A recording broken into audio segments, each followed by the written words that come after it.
Tesla, Skype, Hotmail, Coinbase. What do these revolutionary companies have in common? Billionaire venture capitalist Tim Draper, who invests in big ideas before they become the next big thing. Now he's traveling the globe to find game-changing startups. Entrepreneurs from 10 countries and 6 continents will share their ideas for changing the world. There are some entrepreneurs everywhere, and they all have a different approach, and those cultures bring more creativity. Then 12 finalists will fly to Silicon Valley to compete for a once-in-a-lifetime chance to launch their company on a global scale. 100,000 units? But only one can walk away with the grand prize. $1 million. It's go time. This is a true entrepreneur here. Meet groundbreaking technology. We've built Denmark's first flying car. Meet rejection. I've seen 15 of these. How are you going to be better? Meet innovation. The blockchain is built for trust. The sky's the limit. Meet the Drapers.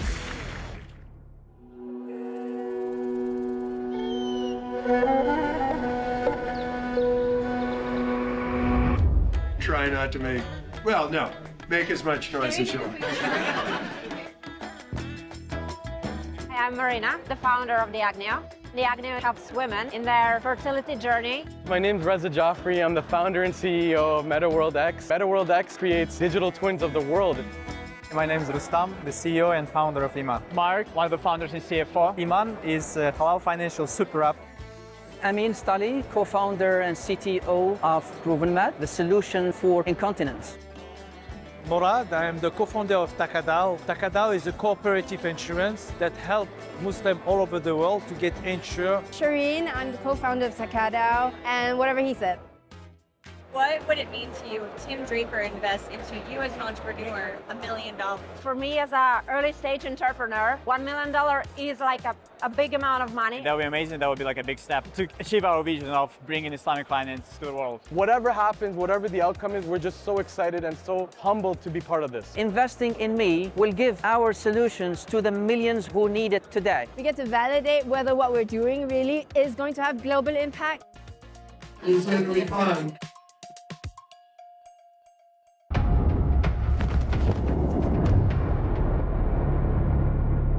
All right, welcome everybody, and welcome everybody in TV land to Meet the Drapers. We have an extraordinary day for you. We are here in Saudi Arabia at the LEAP conference, and the LEAP conference is extraordinary. There are 250,000 people here, all entrepreneurs, businesses, great things happening here. On my left, we have Amal.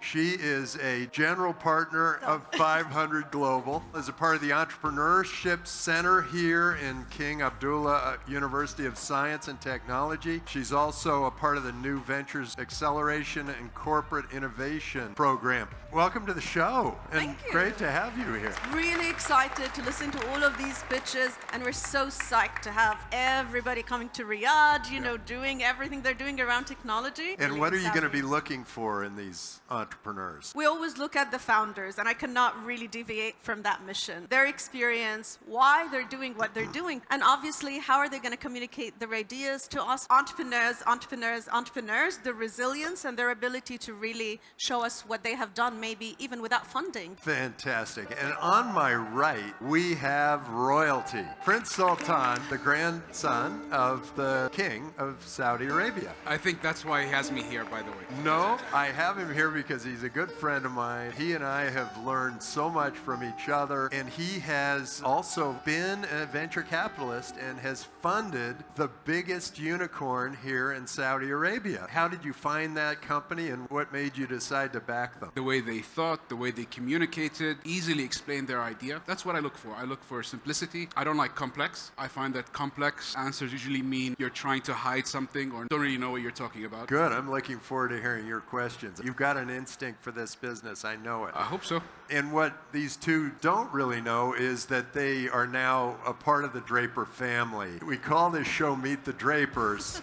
So before we get started, we'd like to adopt both of you into the Draper family. Happy to now have royalty in the family. We have a guru, we have a Super Bowl champion. You're embarrassing me here. It's making my head grow big. We're very excited, and I'm excited to bring on these first entrepreneurs. You out in TV land, go to meetthedrapers.com. You can vote, you can be a judge, invest through our game. So with that, let's bring on that first entrepreneur, shall we? But before we do, let's see what's going on behind the scenes. Am I doing it right? I'm liking the eyebrows here. This is something that I've been thinking about as a child. I used to play SimCity, and I always wondered, why couldn't we do that in the real world? I realized there was a huge void in the design and architecture and planning world. You're getting a little pitchy there. I know. Pitchy. Stay with me. I always had this belief, if you're gonna work, make it meaningful. Anything that I've ever worked on or built, I've always had a greater purpose behind it. My purpose behind MetaWorldX is exactly that. As a serial entrepreneur, my family's always been excited about what I do. My children, my wife, they support this so much, and that means a lot to me. So I'm excited about their reaction, about what is gonna come out of this event itself. This opportunity came out of nowhere. Meet the Drapers is an absolute phenomenal opportunity. It's a global opportunity for tech startups to showcase the power of their technology. It just makes so much sense to be part of Meet the Drapers, and I'm so excited to meet Tim himself. I aspire to be like him, we look up to him. Whatever happens, whatever the outcome is, we're just so excited and so humbled to be part of this.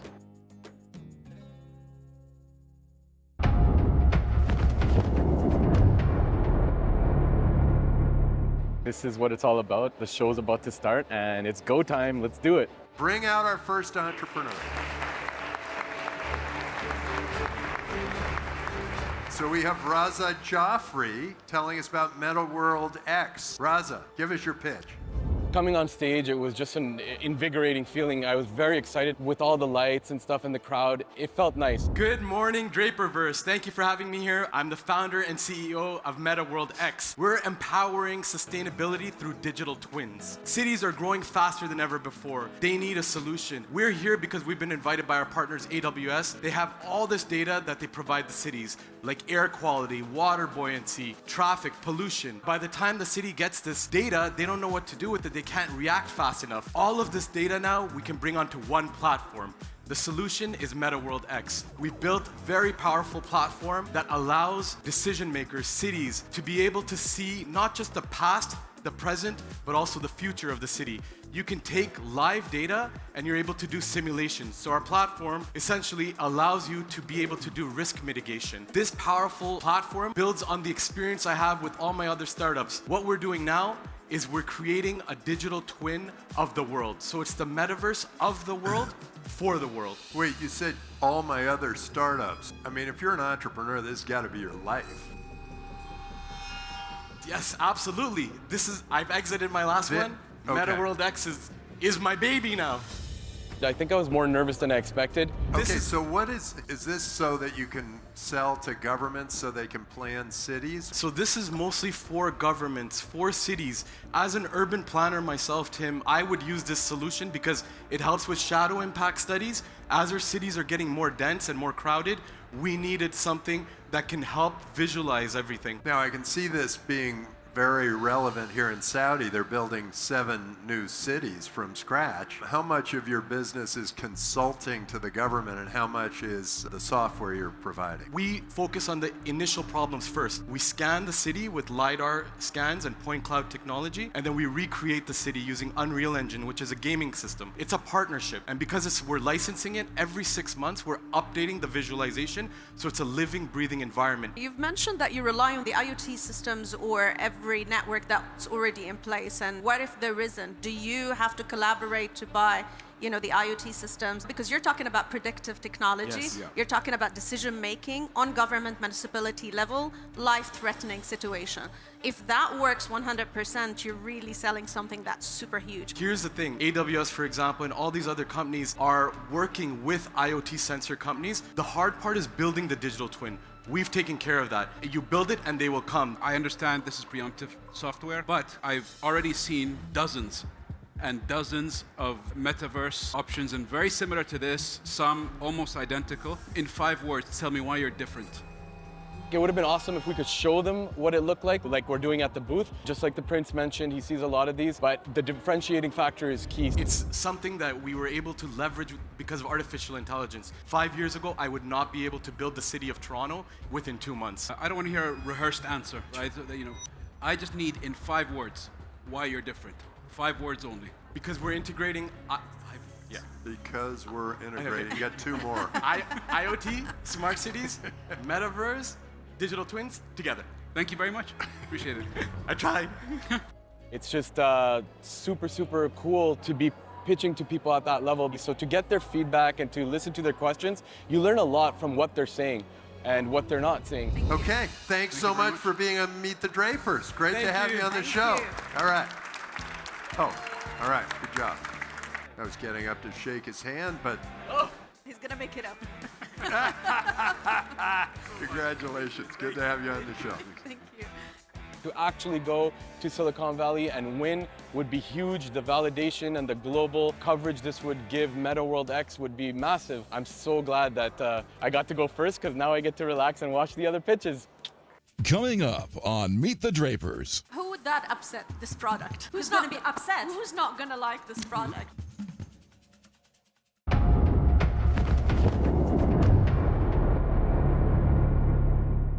Welcome back to Meet the Drapers. What did you think of MetaWorldX? I think we all see the value proposition. The idea is great, the momentum is great. What I wasn't so excited about, to be quite honest, is the answers were really generic. It's the same pitch as I've heard from many others, and that's why I asked for the 5 words. Answering these questions better would have been a good step forward. Now, you said something would make this huge. What was that? What were you thinking? So the issues that I've seen in companies before is when they wanted to integrate, basically with the organizations, there was always another system. There was always a switching cost. I think he needs to figure that out, because that should be his opening pitch to even in any sales pitch, right? I'm hearing you very loud and clear, though, that there are an awful lot of them. Ton. A lot, too many. And I'm sure they're all knocking on your door because you have a lot of cities. Yep, and I've heard the same thing across the board. Okay, let's bring on the next entrepreneur. But before we do, let's see what's going on behind the scenes.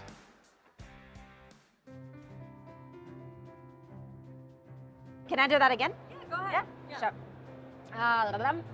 This is the only thing I could do in my life. I really believe it's my mission.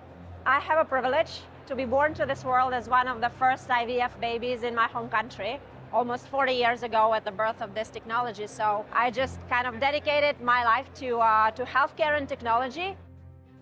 This is my second startup in a healthcare area. I really believe this is my way.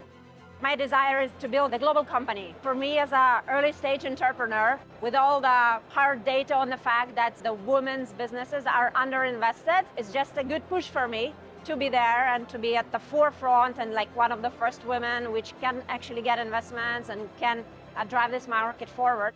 I really look at this as an opportunity. That $1 million is very, very much needed amount of capital to secure the future growth of the company.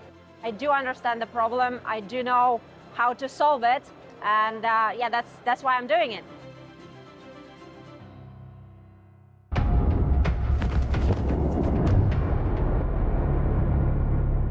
All right, let's bring them out. Hello, everyone.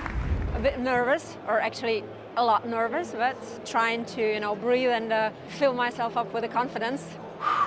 We're a biotech company that provides solutions for rapid diagnostics of hormonal health and fertility for women. 30 million women every year struggle to get to their pregnancy. And at best, they would achieve just 45% after 4 trials for IVF cycles. And it would cost them on average $120K US to get to that stage. Women right now do not have the diagnostics that they deserve. The only solution to that is the earliest screening with higher fidelity. Well, to do that today, a woman would need to live in a lab. That's not practical. And that's what at Diagnio we're solving. We believe that rapid and affordable point-of-care diagnostics that would monitor the hormones and the reproductive biomarkers for them would be the solution for that. We're building the device and a software to do exactly that. It works basically like a PCR test for COVID, and it uses saliva. So it's very non-invasive, very easy, and it is kind of a fraction of a cost of a traditional lab testing. Let me get this straight. Most likely Tim would interrupt. That's what happens. I decided to go with the flow and get the answers to the questions and be as much natural as I could be. How much money are they saving? What's the difference between the two treatments? The first part, some of the diseases that are leading to the IVF need could have been avoided if the screening was there. And then the second point, if the woman needs to go through IVF, the diagnostic part of it is roughly 20%, so that can be saved almost down to the zero. So that gives you what? 24,000 of savings. It's a problem that we have worldwide today. How does this work with ovulation? Because with IVF, it's usually timed. So how does this change that? Fertility is the indication from which we're starting. It's a good entry point to that market. And with fertility, the first way to cover is the ovulation. And being able to find that fertile window, be able to monitor it month over month with a mobile app and a calendar and all of that. So I still don't get this completely. What they normally do... It's blood taken usually. And it's, you take blood? Yeah. You take blood. Oh, okay. Yeah. And so instead of blood, you now have a swab. What was the technology that allowed you to make the shift from blood to the swab, and how accurate is it? They were so down to the point that they almost led me through my presentation. I was actually really grateful for the judges to walk me through my entire deck. The problem with blood testing, it requires some of the diagnostics and doctors' thinking put up front, and that process takes up to 2 years for them right now to realize that woman does have problems and then needs to be diagnosed, needs to be treated. So we really want to bring this down to like the first months of action. The technologies appear that allow us to detect the small molecules, which the hormones are, in the saliva. That's why it became possible. How far are you, within the clinical trials that test the sample size and all of that? And what have you learned really? What have you heard from your customers? We've had some sales already, like 400 units were shipped. We learned from that first batch, just one hormone, which is the MVP about, the estrogen, is not enough. And exactly that, we need to put more hormones in there. Who would that upset, this product? Who's going to be upset? Who's not going to like this product? Well, Labs. we Yeah. we tend to say we're disrupting traditional lab business. Yeah, I mean, that's very true, but is there a way of collaborative approach? Because when a hospital makes a decision, they're going to think of their partnerships, their agreements, their contracts with these big labs, right? They really look at the problems that we're trying to solve here as startups from a very above perspective, and they really see the big picture, and that's we also can kind of bring our vision to the same level as they are. It's good for hospitals because if the hospital does not have the lab, so they need to send their patients to a third party. Once the patient walks away, the compliance drops. That's what I wanted to hear. How about you? Are you the scientist behind this? Tell us a little bit about you. This is a very, very personal payback story. I'm not a doctor, but I worked in healthcare for all my life. My mother is a gynecologist, and she spent 50 years of her career treating women hormonal and reproductive disorders. She had some fertility issues herself, so I have a privilege to be born to this world as one of the first IVF babies in my home country 40 years ago. So wait, your home country is Saudi? No, I'm Russian by birth. I live in Armenia right now, and I'm doing business here in the Middle East. So that's the reason that brought me here. And then my second child is also IVF, so I kind of know all the steps of this journey. Terrific. Well, thank you so much for coming and being on Meet the Drapers. Oh, okay, bring it in. Thank you very much. I love that you have a sense of purpose, and there's a reason why you're doing this. That's what's going to make you succeed. Thank you. Really, really amazing work. Thank you so much. I need to catch my breath a little bit. My insides are shaking a little bit, but I'm glad that it's done regardless of the winning. This is really great opportunity. Ready to take what the future brings.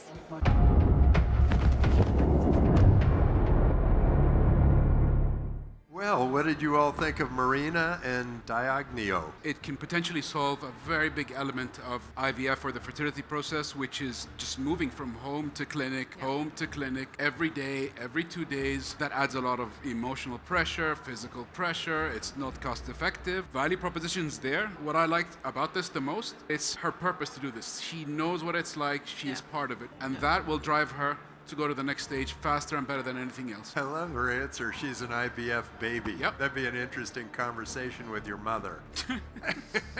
What did you think? I'm in love. I have a very weak spot, when it comes to biotech and health companies. I can't wait to see this really working on a huge scale number to prove the accuracy of these tests. Let's bring on our next entrepreneur, but before we do, let's see what's going on behind the scenes and behind the screens. Rustam and I used to work together, and while looking at some investment opportunities in the banking sector, what we found really interesting is that there are no Islamic products, even though 93% of the population of Uzbekistan are Muslims. I am Muslim myself, and I know how big the problem is and how bad it is for a Muslim to use interest financial products. Very close problem to me, so I am, as an entrepreneur, feel the mission to solve it. So, do I keep going, or do I always had sort of entrepreneurial drive, so it was sort of just a matter of finding the right opportunity that, where I could apply my skill set and, create something big. All about balance and the combination of strengths, combination of beliefs, culture. With Mark, we have much in common. If I'm an Islamic finance guy, Mark is a more investment banker and tech guy, crypto guy. I think we found a good combination of strengths. Well, I'm extremely excited. I mean, I've been following Tim Draper since I was in college. I think having him on board, we see a lot of value, not just from the capital alone, but potentially, getting some real strategic value add. It's not only about money, it's about people like Tim Draper believing in Islamic finance, believing in an interest-free economy, so feeling great. Super excited to be on the stage, and hopefully I think we have a good shot. It would be great.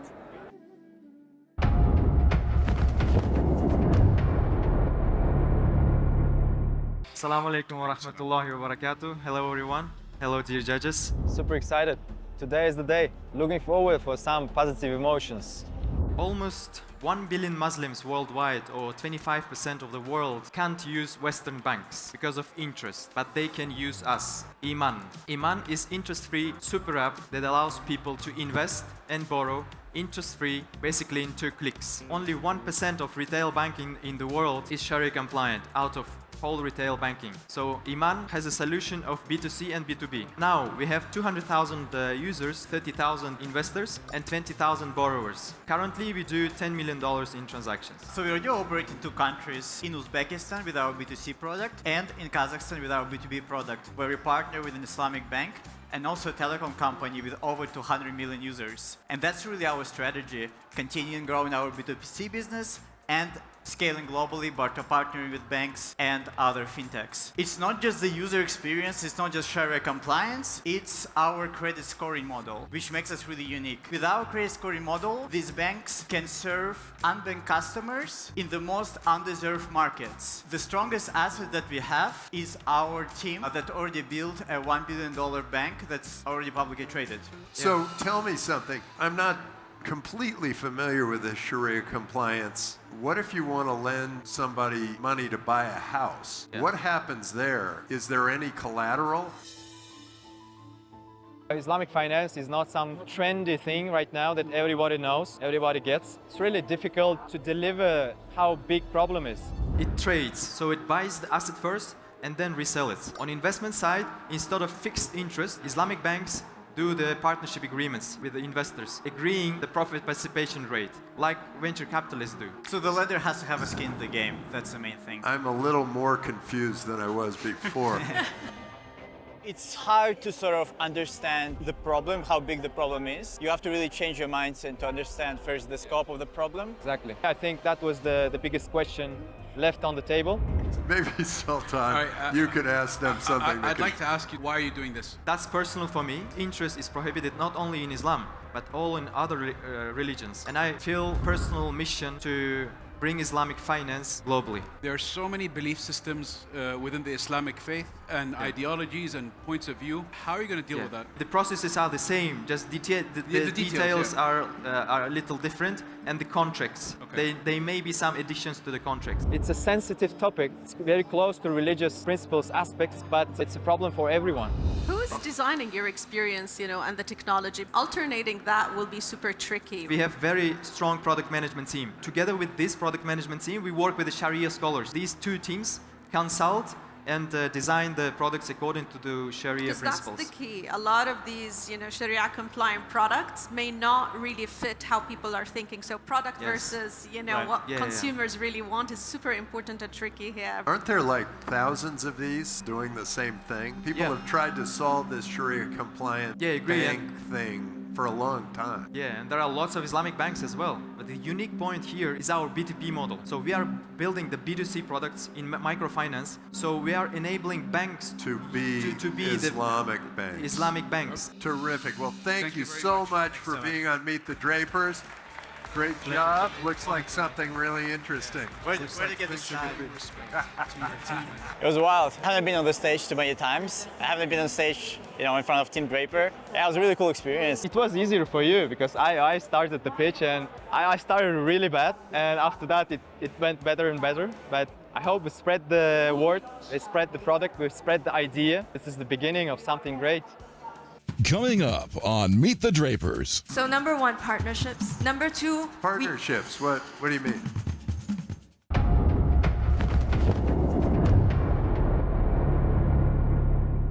Welcome back to Meet the Drapers. Was that a good crash course in Islamic financing, or? I thought I understood it. Now I don't. What did you think? I think this is, to be quite honest, the best solution I have seen yet to help banks worldwide offer Islamic and Sharia compliant loans or finance options. Normally when you speak to them, they don't want to do it because they don't want to go through the hassle, setting up new entities, new processes and all of that. And I think that's where they solve the biggest problem. What impressed me the most so far, he's the only one who recognize this team as their biggest and most important assets. The fact that he doesn't need even fintech license in every country is really going to help him a lot to expand and scale. And it seems they understand it. Quite interesting, honestly. So let's bring on our next entrepreneur. But before we do, let's see what's going on behind the scenes. You want to go first? Go ahead. This is a 2-hour story, by the way. So we got married a really, really long time ago, and we actually started and founded our first business in the United States. And after a successful exit, I moved to the Middle East.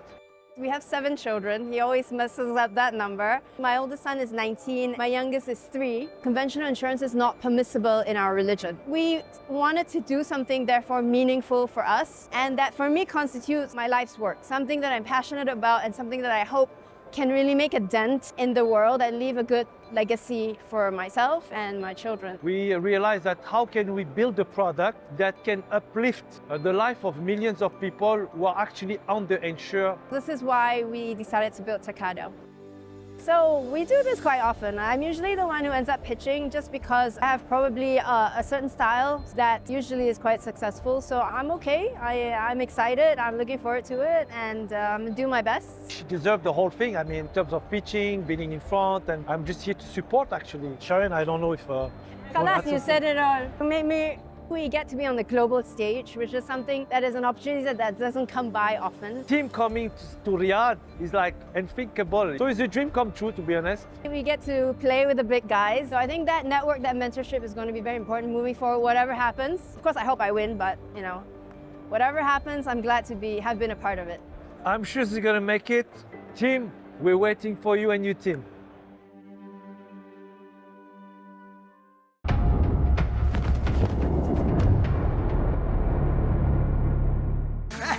Come on up. I was afraid she would trip on the dress, which happens often, by the way. This is Shireen Lee, and she's giving us a pitch on TakaDAO. TakaDAO. TakaDAO. Tim, TakaDAO. TakaDAO. There you go. Is it a DAO? Yes, it is. Oh, excellent. Okay, go ahead. Fire when ready. Every so often, I receive a WhatsApp about someone who's passed away too soon. Inevitably, the message asks for donations for the family that's left behind. This is the Muslim equivalent of life insurance. 2 billion Muslim Muslims today are underinsured because conventional insurance is not permissible in their religion. There is a severe shortage of the permissible takaful insurance, which today accounts for less than 0.5% of the global insurance industry, servicing 24% of the global population. But not for long. TakaDAO is a platform for cooperative insurance that enables strangers to pool their money together to insure one another. But how can strangers trust each other? Enter the blockchain and DAOs. A DAO, or a decentralized autonomous organization, is an entity that exists without the need for a central authority to enforce its contracts. Instead, smart contracts deployed on public blockchains automatically execute when certain criteria is met, eliminating the need for trust. TakaDAO is takaful insurance that is trustless and global. Members contribute funds to the DAO through a token purchase. Funds generated from the token sales are invested for a return and used to pay claims. The tokens are staked into smart contracts, which represent your insurance contract. And unlike in conventional insurance, where the underwriting surplus goes in the pockets of the insurance companies, in this case, the underwriting surplus is redistributed among members of the DAO. The DAO is a sovereign entity that is owned by its participants, who take part in high-level decision-making through voting. One token, one vote. We are a service provider for the DAO, and we receive management fees of 25% on all contributions. If you guys want to be part of the future of insurance, join us. So this is really cool. It's really interesting. I really love that Tim is from Web3 crypto background. He's very much pro decentralization, so I think he pretty much got what we're doing right from the beginning. If I have a claim, well, I wouldn't have a claim, I would be the dead one. But if there's a claim on my life, are they paid in tokens? In phase one, it's a crypto transfer because a lot of the markets that we're playing in. So they are paid in tokens, yes, right? so it's a so crypto those transfer. tokens, the group benefits if the token becomes worth more over time, right? It is kind of a detailed thing that requires a lot of time to explain. Yes, so the tokens... My insurance could be, I could get 10 cents out of the payment, or I could get $10 billion, depending on what the token's value was. So the token itself determines the underwriting surplus distribution. So when you have a group of people pooling their money together, not all of it is going to be spent in paying claims, and there will be investment returns as well. So based on that, they come back with the token, they say, I want to redeem my token. We'll divide that up, obviously, among the outstanding tokens, and that's their underwriting surplus. And can you avoid being regulated as an insurance company? Takaful is clear in these parts of the world where takaful already exists, but the crypto regulations are not there. In phase one, we're really crypto only, but we will self-regulate. And the reason is for consumer trust. Consumers want to know, what are you doing? What are your risk management practices? Are you a trustworthy company? How are you going to get the word out to people to use it? So number one, partnerships. Number two... Partnerships. What do you mean? I wanted to step in 5 times. She was tense. She's not usually that tense. Really, I was impressed by the way she was answering the question and tackling the pressure basically on stage. What do you mean? So we have partnerships with crypto exchanges, other DeFi platforms, Islamic-focused finance platforms, organizations. We not only address the Muslim target audience, but we also address microinsurance. Are you the first to do this? There are lots of people trying to do insurance on the blockchain. Most of them are reinsurers, the DAOs anyways. Other ones are centralized insurance providers. Were you the creator here? Absolutely. So myself and my co-founder, I take credit for the initial idea. Okay, you were the initial idea. But he helped me refine it a lot. And then who's writing the code? Who's doing the DAO? So I'm very much a product person, so I wrote the white paper, and we have an excellent team, and we work together to build this product. Everything is done in-house, of course. A DAO by nature is very democratic. I've been lucky to start 2 DAOs as well. The biggest issues we found is changing the direction depending on who joins us later. So how are you going to protect your DAO from shifting away from Islamic insurance just because there are more people voting to move away from it? I was surprised. His Excellency was really on the dot, and he understands the DAO, and he even invested in the DAO. So I was like, oh my God, wow, he gets it. So we actually started with a DAO constitution, which literally says this DAO is created for this purpose, which is Islamic insurance only. Not only is it Islamic insurance only, it's not even investment. It's an insurance product. The DAO is beneficial for the technology and the tokens, but we're not going to let the DAO just, take off in a direction of its own. I think it's going to be a hybrid, maybe. Yes. Lots of blends of different existing structures. structure so you would actually reach what you're trying to do. It can get a little bit frustrating because I do a lot of educating of investors, but when an investor knows and gets it, it's the best feeling. I was very pleased with that response. If I'm not Islamic, am I still allowed to Absolutely. participate in your... I believe strongly is a product for the world and for all humanity, and it is the better form of insurance. The only reason we try to target the Muslims at the beginning is because, first of all, I'm Muslim. This is a pain point I've had all my life. When I'm living outside of the kingdom, I cannot get insured. And second of all, I know as a B2C founder, you need an audience you can talk to and who understands what you're doing in order to launch your product. Shireen, thank you so much for You're being on most Meet the welcome. And Drapers. Tim, before you, here, we'll do that. Yeah, before you do that. When she didn't shake the hand of Tim Draper, I wanted to step on the stage and just grab his hand. Thank you. I'll do it on your behalf. Yeah. Oh, this is you're for you. allowed This is to for do you. it. She's allowed to do it. I I'm not. get a preference. Not only that, I know her, so thank you. My heart's pounding out of my chest. I really would like to see the ecosystem, what that's like in Silicon Valley, and to meet investors who are like-minded, who understand what we're doing. So I'm all for it. I'm positive that it will go well, inshallah.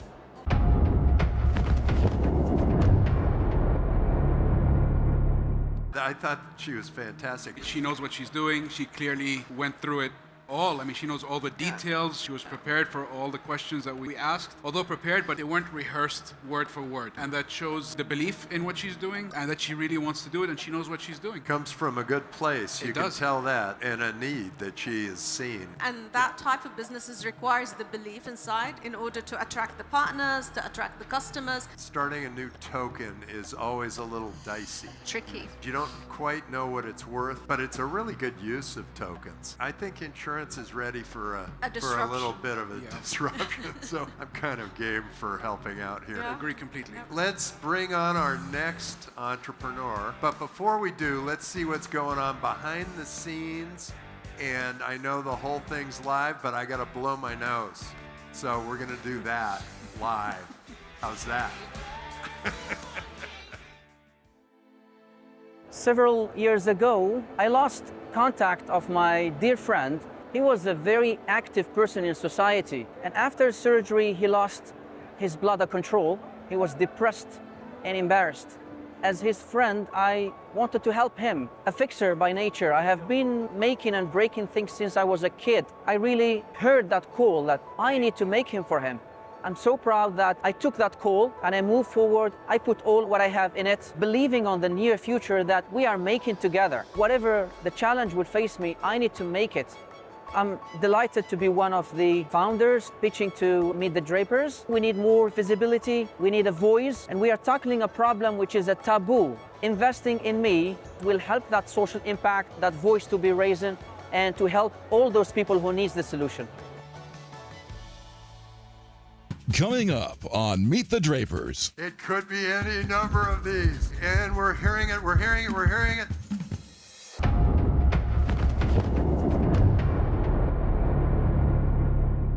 Welcome back to Meet the Drapers.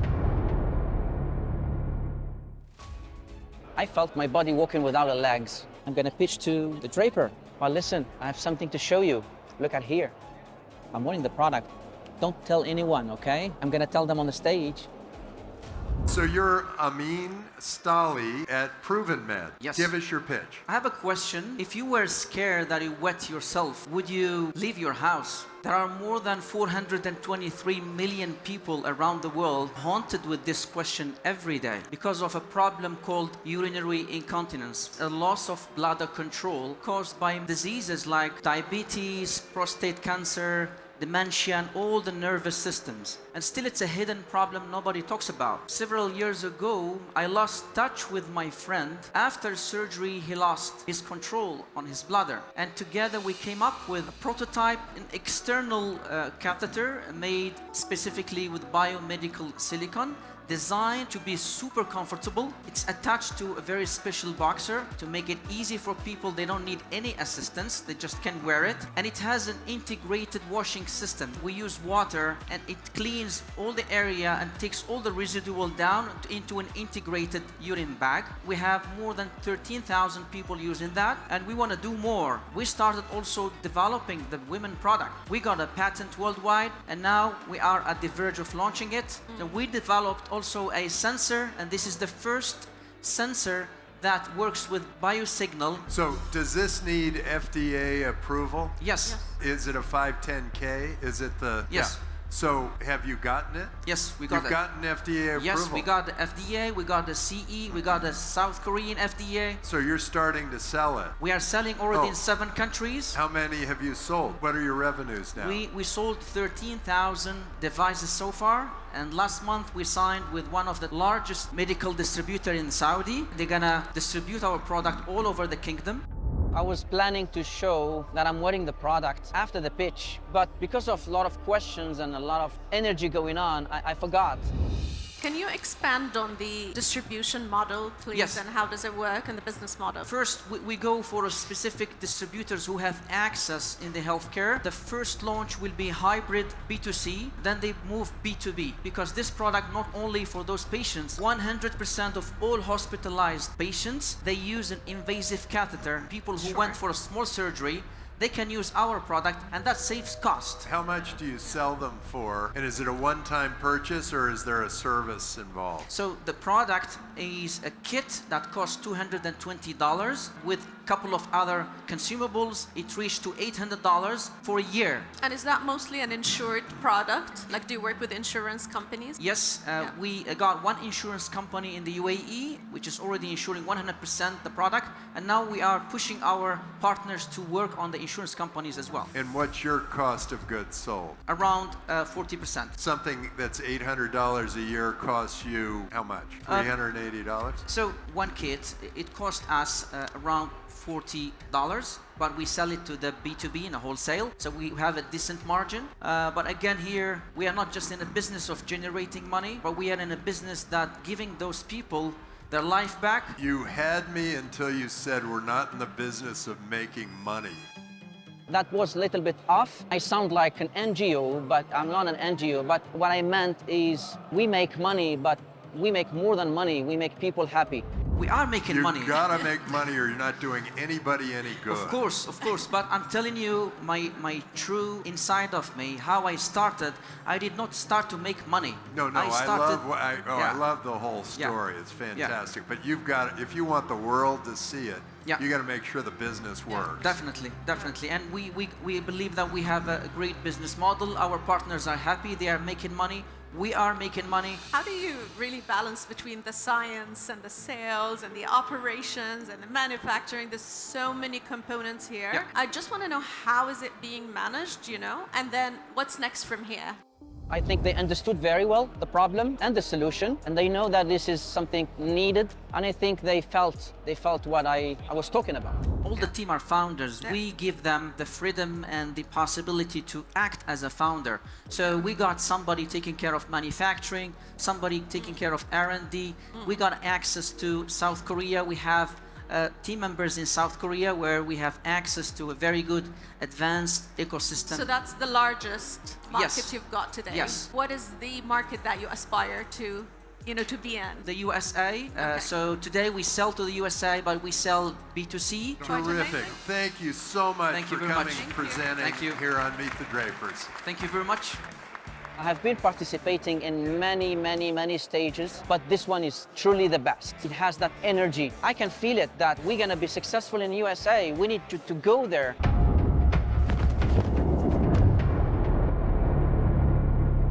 What did you all think of this? I think he solves a very, very big problem. The market is there. The real added value for me is it's giving people dignity back. Why he's doing this is also very, very important. Shows you the purpose. Love the project. Love the idea. It's amazing. I love the non-invasive part. I've seen, so many people that have actually, suffered with this. It's humiliating, even in a hospital setup. So I think it's brilliant that they tackled that part. The second thing, the demand. The minute they got the FDA, they started selling. And honestly, in a span of years, they started to get into market. They need to focus on, obviously, the partnerships. Now the rubber meets the road. Which of these amazing entrepreneurs are going on to the semifinals? It ends up being up to the crystal ball. There's only one that's supposed to go. We're going to have a tough decision. Let's bring out the contestants. All right.